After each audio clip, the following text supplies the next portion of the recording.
በትግራይ ክልል የፍትህ ስርዓቱን ለማወክ የሚሰሩ አጥፊዎችን አጣርቼ ለፍርድ አቀርባለሁ፣ ውጤቱንም በቅርብ ለህዝብ ይፋ አደርጋለሁ ሲል የጊዜያዊ አስተዳደሩ ገለጸ።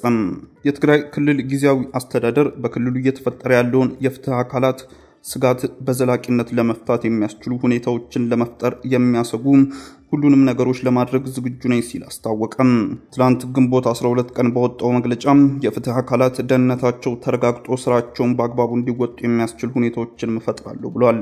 ባሳለፍነው ሳምንት መጨረሻ ግንቦት በመቀለ ከተማ ማዕከላዊ ፍርድ ቤት በመታየት ላይ የነበረ የፍርድ ጉዳይ የፍትህ ሂደቱ በግዳጅ በረብሻ መቋረጡን አስተዳደሩ ትላንት ግንቦት 12 ቀን በወጣው መግለጫ አስታውሶ ዘውዱ ሀፍቱ የተባለች ሴት እንግዲያ በተመለከተ በመቀለ ከተማ ይታይ የነበረው የፍርድ ሂደት በደቦ በተፈጠረ ረብሻም ሂደቱ መቋረጡን ተከትሎ ባደረባቸው ስጋት የከተማዋን 8ቱን ዞኖች ፍርድ ቤቶችና ማዕከላዊ ፍርድ ቤቱን ትላንት ግንቦት 12 ቀን ስራ ማቆማቸውን አስተዋውቀውኛል ብሏል።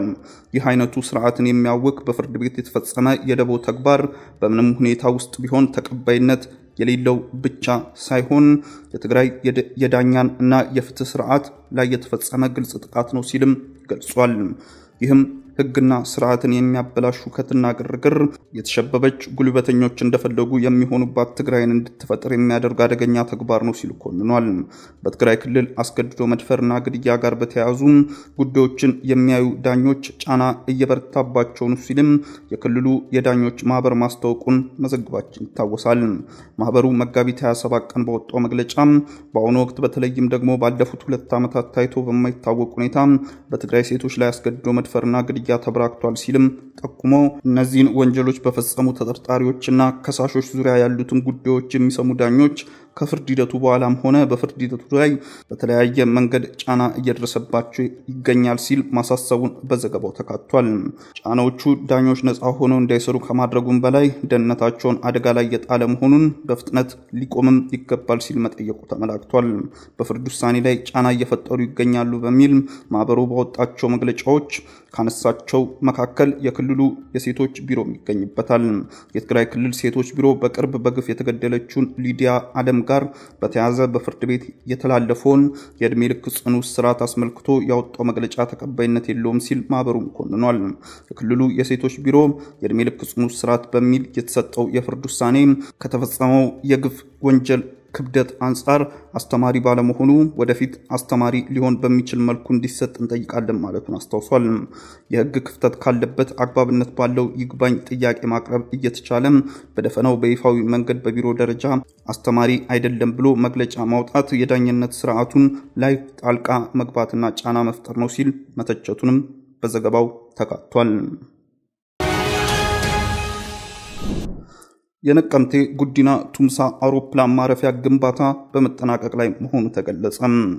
በ1.3 ቢሊዮን ብር በጀት በመከላከያ ኮንስትራክሽን ኢንተርፕራይዝ ግንባታ እየተከናወነ የሚገኘው የነቀምቴ ጉዲና ቱምሳ አውሮፕላን ማረፊያ ግንባታ ፕሮጀክት ግንባታ በመጠናቀቅ ላይ መሆኑን የፕሮጀክቱ ስራ አስኪያጅ ኢንጂነር ወንድሙ ዋጋው ገልጸዋል። የኤርፖርት ታክሲ ዌይና የአውሮፕላን ፓርኪንግ እየተጠናቀቀ ሲሆን 10000 ሜትር ስኩዌር የአውሮፕላን ማረፊያ 8 ኪሎ ሜትር ዙሪያ አጥርና 8 የጥበቃ ማማዎች ሙሉ በሙሉ ግንባታቸው ተጠናቋል ብሏል። ከኡኬ ከተማ እስከ አውሮፕላን ማረፊያ የሚወስደው ከ3 ኪሎ ሜትር በላይ መጋቢ መንገድ አስፋልት የማፋጠን ስራም እየተከናወነ እንደሚገኝ ኢንጂነር ወንድሙ ገልጿል።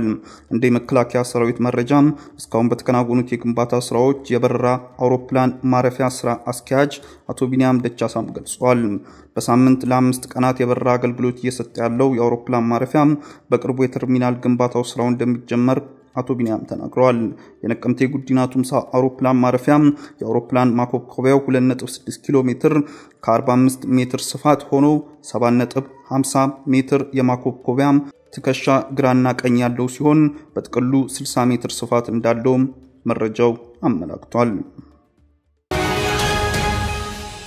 በትግራይና ኦሮሚያ ጤና ማህበራት ለጤና ባለሙያዎች ጥያቄ አፋጣኝ ምላሽ እንዲሰጥ ጠየቁም። የጤና ባለሙያዎቹ የጀመሩት የሥራ ማቆም አድማም አሁንም ቀጥሏል። የጤና ባለሙያዎች የጀመሩት የሥራ ማቆም አድማ 8ኛ ቀኑን በትላንትናው ዕለት የያዘ ሲሆን በተያዘበትም እስካሁን ወቅት በትግራይና በኦሮሚያ ክልሎች ጤና ማህበራት የጤና ባለሙያዎች ጥያቄ በአፋጣኝ ምላሽ እንዲያገኝም ጠይቀዋል። የትግራይ ሕክምና ማህበር ግንቦት 10 ቀን ባወጣው መግለጫም እና ለጤና ሚኒስቴር በጻፈው ደብዳቤ መንግስት ለጤና ባለሙያዎች ጥያቄና መብትን ተገቢውን ትኩረት ምላሽም መስጠት ይገባዋል። በአንዳንድ የአካባቢና የሀገሪቱ አካባቢዎች የጤና ባለሙያዎች ጥያቄ መልስ እየተሰጠበት ያለው መንገድ ተገቢ እንዳልሆነም እየተወሰደ ያለው እርምጃም ከህግ አግባብ ውጪ የሆነ መሆኑን አስታውቋል። እነዚህ የሙያ አጋሮቻችን እንዲፈቱም አስፈላጊውን ጫና እንዲደረግ ሲልም ለጤና ሚኒስቴር አሳስቧል። ሁሉም የሙያ ማህበራትና የጤና ባለሙያዎች ችግሮቹን መፍትሄ ለማበጀት ግልጽና ሁሉን ያሳተፈ ውይይት እንዲደረግም ሲል ጠይቋል። በተመሳሳይ የኦሮሚያ ሐኪሞች ማህበር በበኩሉ ትናንት ግንቦት 11 ባወጣው መግለጫ የጤና ባለሙያዎች የሚገባውን ለመስጠት የሀገሪቱ ኢኮኖሚ አይፈቅድም ቢባል እንኳን እየተራበ እንዲያገለግል እየተጠማ እንዳይማር እየታመመ ማስታገሻ እንዳያጣ የሚያደርግ ኑሮ ሁኔታ እንዲፈጠርለት ሲታገል ቆይቷል ሲልም አስተዋውሷል። አክለውም አሁን ላይ በጤና ባለሙያዎች እየተነሱ የሚገኙ ጥያቄዎችን እንደሚደግፍ ገልጾ እየተፈጠረ ያለው ሁኔታ ተባብሶ ጉዳት ከማስከተሉ በፊት ውይይቶች እንዲደረጉና እርምጃ እንዲወሰዱም ጠይቋል። ውድ ተመልካቾቻችን በዕለታዊው የዛሬ ውሎ ፕሮግራማችን ይዘንላችሁ የቀረብናቸው ዋና መረጃዎች እነዚህ ነበሩ። ከፕሮግራም ጋር አብሬያችሁ ቆይታ ያደረኩት እኔ አብዲስ አደፋር ነበርኩ። ከሌሎች የኬሎ ሚዲያ ፕሮግራሞች ጋር መልካም ቆይታ።